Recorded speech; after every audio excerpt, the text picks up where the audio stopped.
This is my third year with the Mets.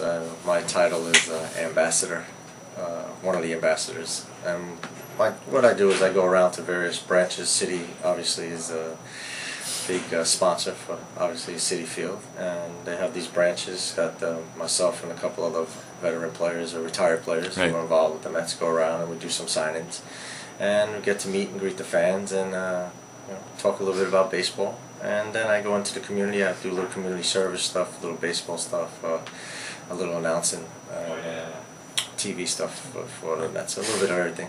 So, John, pretty recently you were inducted into the Mets Hall of Fame, and we had a great ceremony at Citi Field for it. And a lot of your teammates had came back.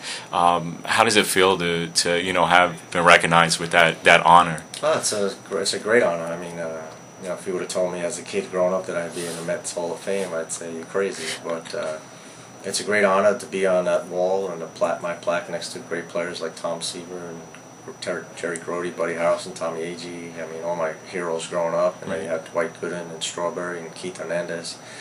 So it's just a great honor. I'm humbled, and I'll truly cherish it. Speaking of Hall of Fame, your Reds teammate Barry Larkin was inducted this year. Can you talk a little bit about playing with Lark during those early years? Well, Barry, he knew he was going to be something special when he came up to the big leagues early. He had a 5'2" player, speed. He could hit with power, great fielder, great arm, and very, very smart. So it was just an honor to play with Barry, and I'm happy for him that he got into the Hall of Fame. Well, he deserved it. A recent article just came out in the Times about a day or two ago about all the great ball players that came out of New York City, and they were talking about the parade grounds specifically.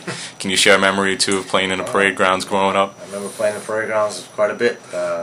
Back then the fields weren't in great shape, but there was always games going on. I believe there were like 7 or 8 diamonds down there, and every field was going on.